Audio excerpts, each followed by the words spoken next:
Om Namo Bhagavate Vasudevaya. Om Namo Bhagavate Vasudevaya. Om Namo Bhagavate Vasudevaya. Om Namo Bhagavate Vasudevaya.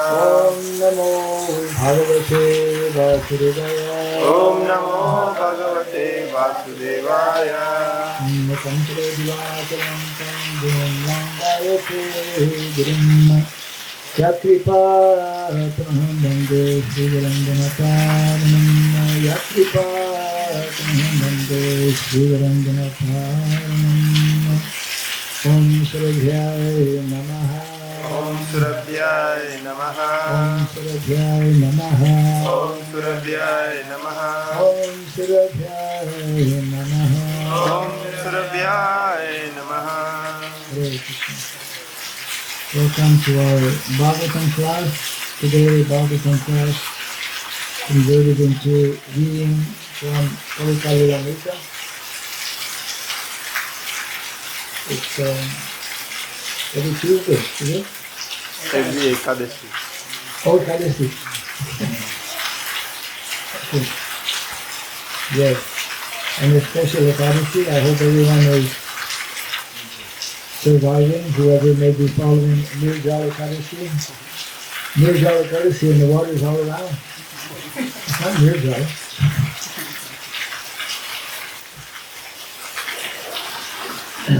Probably very difficult, more difficult to follow Nirjala Ekadasi in the middle of the beach. So we are reading from the section entitled London, a dream fulfilled. Yes.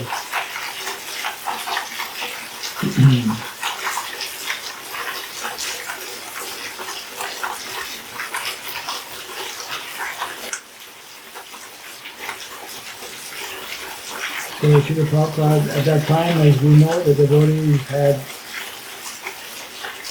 not yet had a place, and they were living at the estate of John Lennon. So after breakfast, when the sun had warmed the air, Prabhupada opened his window, sat down at his harmonium, and sang bhajans. As he sang with closed eyes, his head shaking, he played the harmonium, and Jamuna sat at the bottom of the stairs, crying tears of appreciation. Prabhupada had been singing for a while when he stopped and called for Jamuna. Do you enjoy my kirtan? He asked. Yes, she nodded. Very much. The prayers of Narottam Das Thakur, Prabhupada said, this sound is above the material platform. It is directly from the spiritual platform. And there is no need of understanding the language. It is just like a thunderbolt. Everyone can hear the sound of thunder. There is no misunderstanding. Similarly, these songs are above the material platform, and they crack like thunder within your heart. Why don't you come here every day during my chanting? That would be wonderful. Yes, said Prabhupada. From now on, we will record. And every morning after that, Prabhupada sang, and Purushottam and Jamuna would come to his room and record. So that's why we have all of these wonderful bhajans, you know.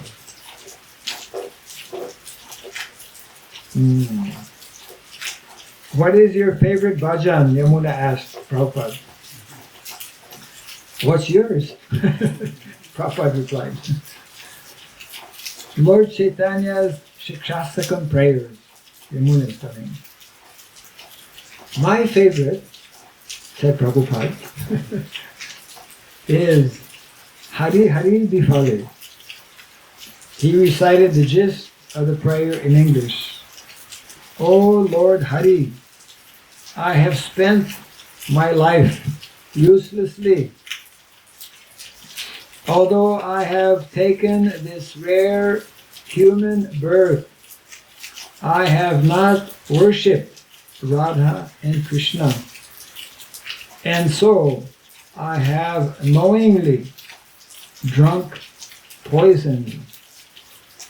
There is so much depth of meaning in Narottam Das Thakur's prayers. Then Purushottam. Once Prabhupada was sitting, recollecting, once Prabhupada was sitting alone in his room. I walked by and I heard him singing a prayer I'd never heard before. And I went in. Of course, everyone knows he sings. He can sing very beautifully, very greatly inspired.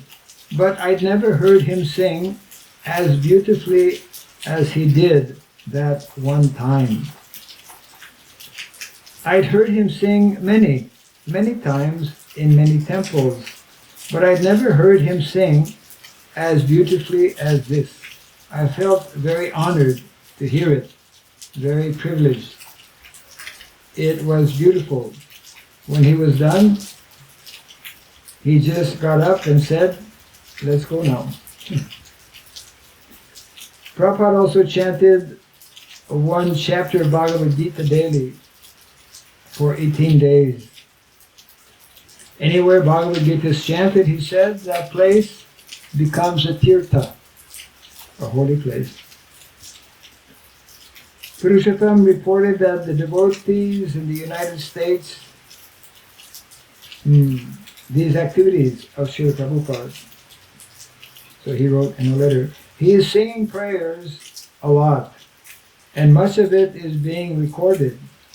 I must admit that the tapes of songs and prayers he is making now are the best ones I have ever heard.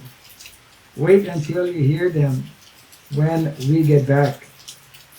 As the Bhagavatam says, drink deep the nectar, O man of piety, and you shall be taken from this mortal frame. The women cooking for Prabhupada were serving him American desserts. Apple pie. Did anyone ever have an apple pie? You know what I... Yeah, well, yeah. You know, when the devotees first came to... This is a story I heard. Very nice. Devotees actually... it was Shamashunda. Shamashunda, the husband of Malati. In America, he had the idea that, you know, he had been traveling with Prabhupada different places, and he had the idea that there's one way in which we can make very quickly Hare Krishna a world now, a world known. How to make Hare Krishna movement world known is by connecting with world-renowned people, is by connecting with famous people. So he had heard about the Beatles. You know, the Beatles at that time were like extremely popular. People would just go crazy, literally, you know. So anyways, he had this in his mind and he shared it with Prabhupada, and that was part of the reason why Prabhupada arranged for these three couples to go. So when they arrived in London, you know, this was in a very early day, so some of the devotees had not yet shaved up, or some of them shaved up and they had the habit of letting their hairs grow. so much so that at one time Prabhupada said, I only accept as my disciple somebody who shaves at least once a month. And he qualifies here. Otherwise he would say, you're just going to be again coming back to hippies. You're going to turn again into hippies with your long hair. Anyways. So the devotees, one of the first tactics, or we could say thoughts that they had, strategy, was we have to look different. So they decided to shave up in London. And some of them, it was like the first time. And then they thought we have to also have a special dress. So they dressed with yellow. They chose yellow. Yellow would be outstanding, and it was. Nobody had ever seen Western people shaved up with a little something in the back and dressed in yellow. So immediately everyone noticed them. And then, so they were thinking, and they didn't have any place to stay, and they really didn't know so much how to go about things. But they wanted to, how to connect with the Beatles. So there was a studio, they had their own studio, Apple Records. So the story I heard was that Yamuna, who was a very good cook, started to make apple pie. And every day they would send an apple pie. Actually, at first they brought the apple pie to the studio. And they said, we want to give this to the Beatles. They said, just leave it here. Well, you can't see the Beatles. Who are you? The Beatles, they're busy anyways, they're recording and whatnot. So every day they would make an apple pie, maybe a different variety. And like this, they wanted to make connection, with the Beatles. But after many, many days, it wasn't happening. The apple pie was brought, it disappeared, and then, nothing really happened. So at one point, maybe Jamuna was not well or something. Anyway, they didn't make an apple pie that day. So the people at the Apple studio became a little disturbed. Where's the apple pie? So somehow this information got to them, and so next time they came with apple pie, and the people said, leave the apple pie. They said, no, we're not leaving the apple pie. If you want the apple pie, you have to allow us to bring it to the Beatles. So there are a few stories, anyway, that's one of them, because we're reading here about apple pie. So somehow in London, because Westerners are accustomed to their Western practices in different ways. So here it mentions how they were into making American desserts. So naturally people from India who have not been to either the US or Canada don't know what are American desserts. And here's a few of them. Apple pie, donuts.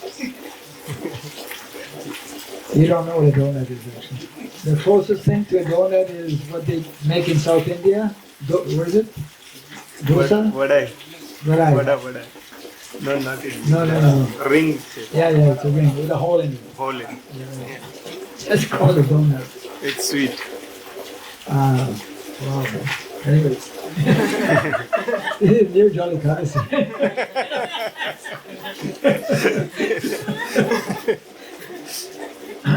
I used to love donuts. Anyways, and what is it? Glazed cookies.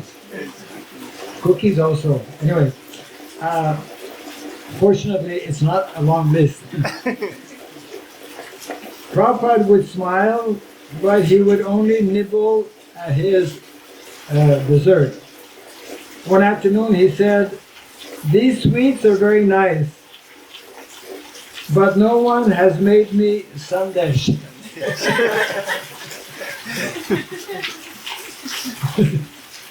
Right. None of the devotees knew how to make Bengali sweets. So Prabhupada took them into the kitchen and taught them to make sandesh.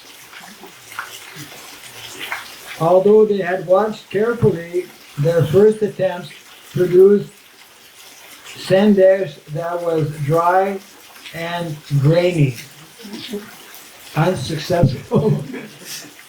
But Prabhupada accepted it, preferring the sandesh which Krishna himself used to eat to the Western confectionaries. Yeah, the devotees, they were making these Western sweets because they knew that Prabhupada would not eat them so much and they would get the remnants, actually. I'm glad somebody put something there, and after many months of the whole sidewalk just caving in practically. For the devotees at Tittenhurst, that's the name of the estate, John Lennon's estate, to have Prabhupada living among them was again to witness Krishna's pure devotee as he engaged constantly in ecstatic devotional service with his body, mind, and words. They could see how Prabhupada was speaking and acting in Krishna consciousness at every moment, and his presence confirmed that the most exalted platform of pure devotional service was actually a reality. His disciples felt bliss and renewed determination just being with him. Prabhupada's hosts, John and Yoko, also had the valuable opportunity to be near Prabhupada, although they chose to keep apart. Remaining together in their own world, they mingled but rarely with the devotees.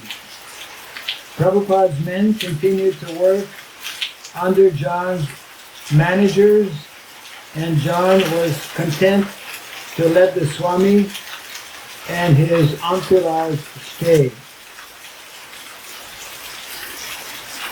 When the head gardener asked John how to treat the devotees, he said, "Let them please themselves and don't bother so much." On hearing of certain activities in the main house,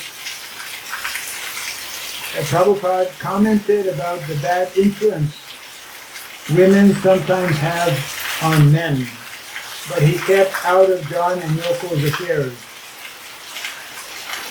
He had his own affairs in Krishna consciousness.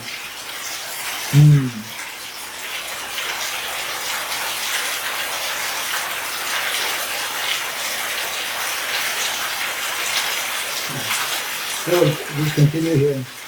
Having been whisked from the airport to Tittenhurst, Prabhupada had seen little of London. And one day he asked Shamashundar to take him on a tour of the city. You know, for people in India, especially during the British Raj, London. I mean, Gandhi had sailed from India to London, and everybody had told him, you know, people in London, they have a very different lifestyle. You know, the Thais, you know, the Westerners. So people, and it's very cold.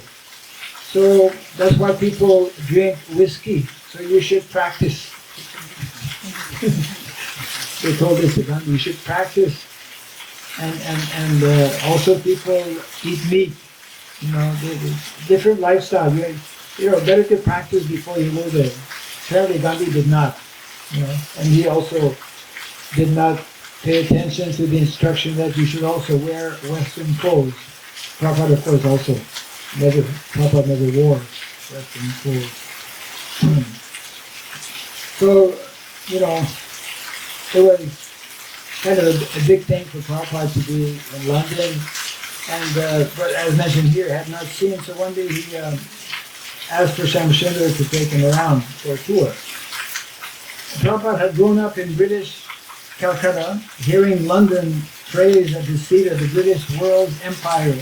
So when he saw how small many of London's historic landmarks were, he was particularly surprised. London is not as big as it's made out to be. At Buckingham Palace, he remarked, "We have many houses in Calcutta bigger than this."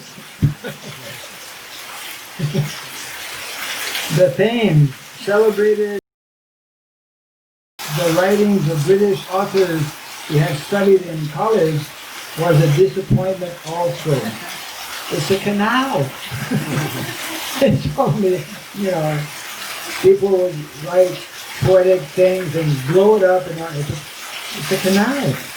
He said, "It's only a canal. In my mind, I thought it was bigger than the Ganges."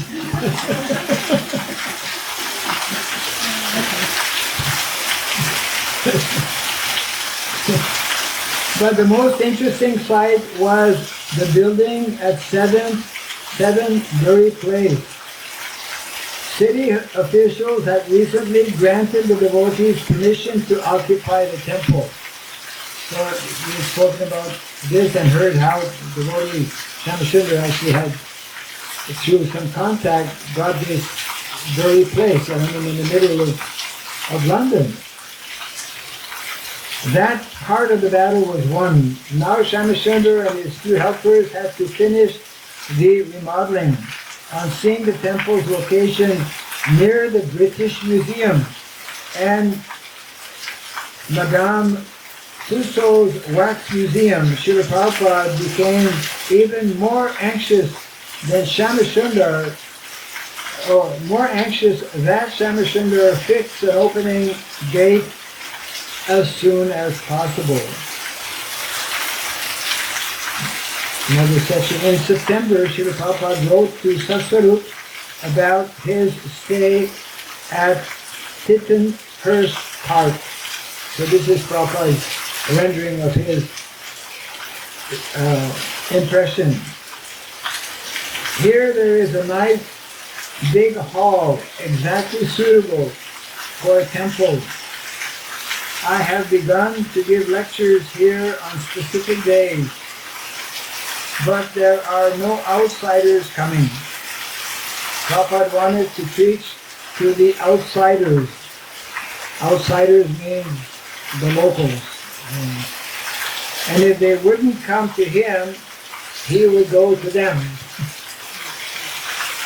His first outside meeting arranged by the devotees was at Camden Town Hall. Devotees arranged for Prabhupada to speak at Town Hall in the heart of London, and was well attended both by Britishers and by Indians. After Prabhupada's brief lecture, only about 15 minutes, a lively question and answer session began. One lady, would you say Krishna is God or Krishna is love? Typical Western question. Prabhupada, without love, how can Krishna be God? So I always had the perfect answer. Woman, no, I ask you. Prabhupada, yes, that is the real position. Krishna means all attractive. Anything which is all attractive, you generally love. So that kind of satisfied the lady. Then one man, Then the particle of the Supreme Being, man, is also all love? Very heavy philosophical question. Prabhupada. Yes, you are part and parcel of Krishna. You want to love somebody, and Krishna wants to love you. This is loving exchange. But instead of loving Krishna, you're trying to love something else. That is your trouble. The love is there in you and Krishna. And when the love will be exchanged between you and Krishna, that will be your perfection of life. And the man responded, thank you.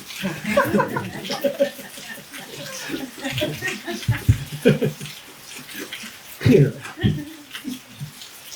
One Indian woman. Would it matter if I worship any other? Would it matter whether I worship Krishna or Shiva or Christ or Buddha? Would it matter? So what did Prabhupada say? If you worship Shiva, you'll get Shiva. If you worship Krishna, you'll get Krishna. Why do you expect Krishna by worshipping Shiva? What is your idea? Prabhupada was into challenging a little bit also. Yin and lady. My idea is, would it matter? Prabhupada, don't you suppose if you purchase a ticket for India, you'll go to India? How can you go to America?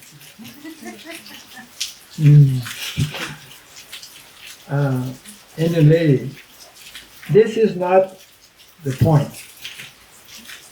Prabhupada, this is the point.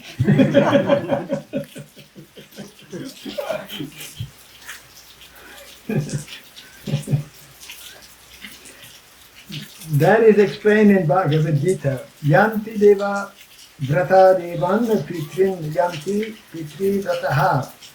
Indian woman. But my point is, Prabhupada immediately, your point, you understand? Why don't you understand the description of Bhagavad Gita? If you worship demigods like Shiva and others, you will go there. If you worship Krishna, you'll go to Krishna. What is the difficulty to understand? Then the same lady responds, do you think that Shiva is a demigod? Typical Indian question. Then what does Prabhupada answer? Yes, why not? Indian lady. But Krishna says, the Indian lady, but Krishna says that it doesn't matter the way you worship. All means have the same goal. And you will reach the same goal. You can take the different paths, but you will come to me eventually. Prabhupada, try to understand. Suppose you have to go to the 42nd floor of a building, and you are going up one after another. So the goal is the 42nd story. But you cannot claim that after going a few steps, I have come to the goal, the 42nd story. The path is one, that's all right. But you have to reach the ultimate goal. You do not know what is the ultimate goal. You simply say all paths reach to this goal.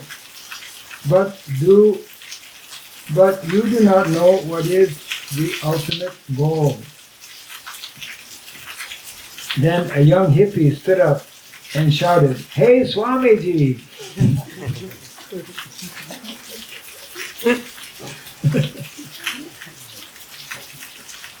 People in the audience turned around and looked. Then the hippie says, "You said if we're not careful in the next life, we'll become a dog." But I want to tell you that I don't mind if I become a dog in my next life. What did Prabhupada reply? You have my blessings.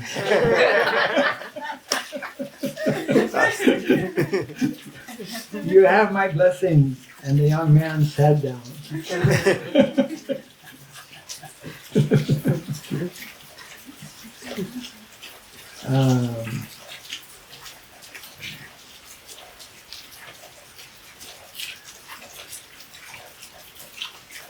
Well, we can continue a little bit. One night, lectures in scattered places around the city proved further the need of a temple. Prabhupada had experienced a similar situation in New York City in 1965. At that time also he had no temple. His audiences would listen respectfully and then disperse. So Prabhupada was concerned that if you don't have a place, people will not be able to congregate, and people will come, then we'll lose contact. And he would never see them again. To become Krishna conscious, however, a person needed to hear about Krishna repeatedly. And for that, a temple was required. Once Prabhupada had his temple established in London, thousands would be able to come and hear about Krishna, take prasadam, and appreciate the lovely deity form of the Lord. And temple would provide guests with regular, intimate contact with the devotees of the Lord. And this was essential. In the absence of a temple, however, Prabhupada was prepared to go on lecturing all over London. Krishna's teachings, Krishna's kirtan, and Krishna's prasad were absolute good. They would act regardless of the external situation. Conway Hall was a 500-seat auditorium in Red Lion Square in central London. Because that's what the devotees did actually in the beginning when Prabhupada went to the West Coast. They arranged for him to speak in different places, etc. like that. So devotees, because there was no temple, were in a similar way organizing. By arranging a series of 12 lectures over the next 3 months, the devotees hoped to oblige Prabhupada to stay in England at least that long. So that was one way of trying to keep Prabhupada by... There were 12 lectures of them. Guru Das had drawn up a list of lecture titles and printed 50,000 handbills. Admission would be 2 shillings and 6 pence. The first night at Conway Hall, about 100 people attended. Prabhupada sat on a cushion atop a table leading kirtan, while his disciples sat on the floor. Yamuna played harmonium, and Mukunda and Kulashekar played mridangas. Prabhupada's Radha Krishna deities stood on their altar on a separate table beside Prabhupada. A Hare Krishna mantra banner hung against the back wall. Guru Das had billed tonight's lecture, Teachings of the Vedas, and Prabhupada explained that Vedic teachings can be understood only hearing them from self-realized saints. After Prabhupada's lecture, the audience gave a sustained round of applause. Prabhupada answered questions and had Yamuna lead a final kirtan. The next day, Prabhupada wrote to a Dr. Shyam Sundar Das Brahmachari in India. I spoke for about 1 hour, and after that they continued clapping, which confirms their appreciation. At the second Conway Hall engagement, when Prabhupada stood during the kirtan and began to dance, the devotees on stage joined him, dancing in a circle. Ishan played his trumpet, a little western whatever, and even Saraswati, her diapers showing beneath her short dress, jumped up and down in ecstasy. Each week would bring another Conway Hall meeting, and Prabhupada's dancing became a regular feature. One night at Conway Hall, an Englishman stood and asked, Why is it you don't try to help the people of your own country?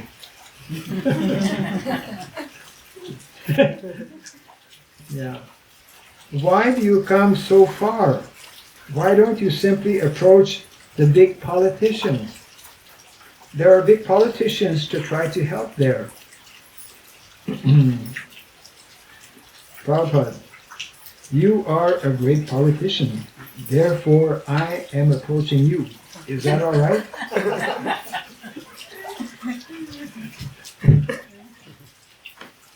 I mean, who would think of answering like that? Another man asked, if this is the absolute truth,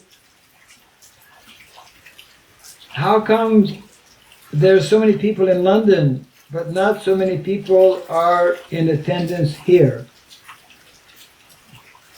You're giving out the absolute truth. Why is not everybody coming?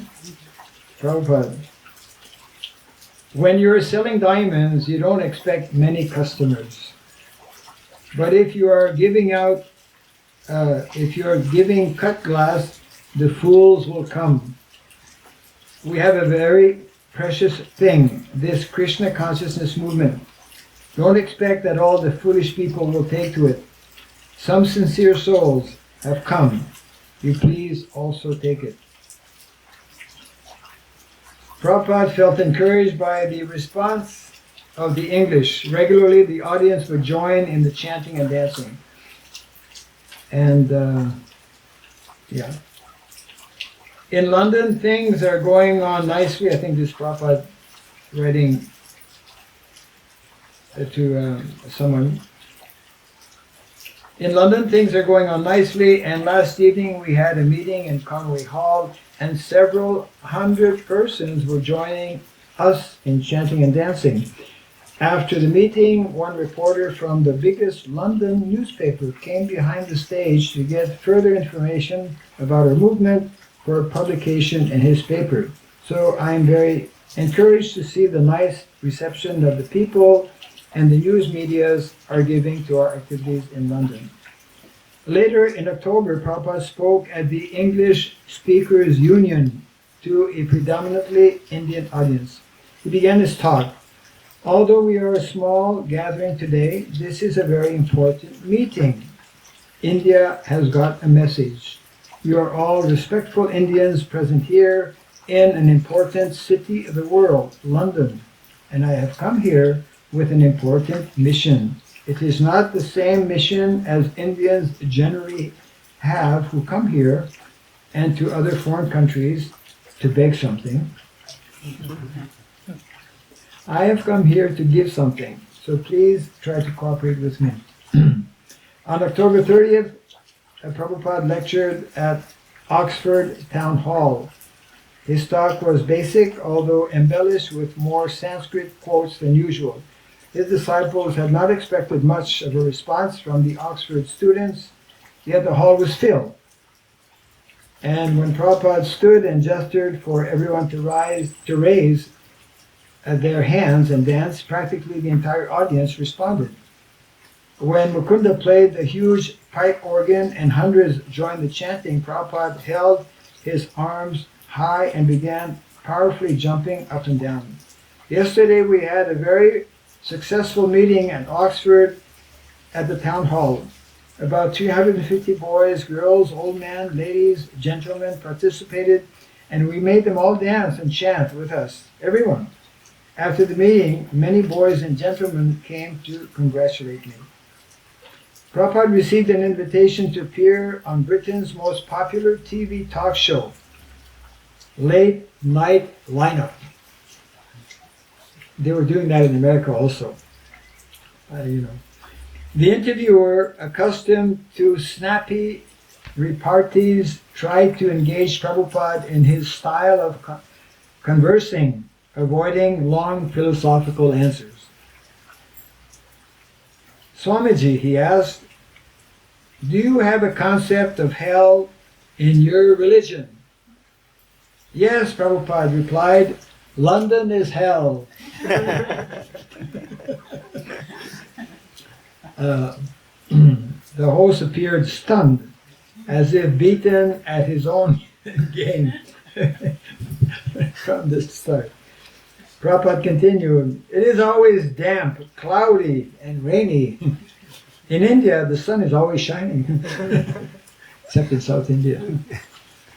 The interviewer was still at a loss for words, and Prabhupada, perhaps sensing the man's embarrassment, added, of course, it is a very great credit to the English people to have established such a great civilization in such a climate. There were other questions, and Prabhupada talked for an hour explaining the Krishna consciousness, the Krishna conscious movement and philosophy. The next day, a London newspaper announced, Swami calls London hell. Okay, I think we have to close now. So yeah, it's a book full of nectar. Jai Srila Prabhupada ki Jai. Hare Krishna. Hare Krishna.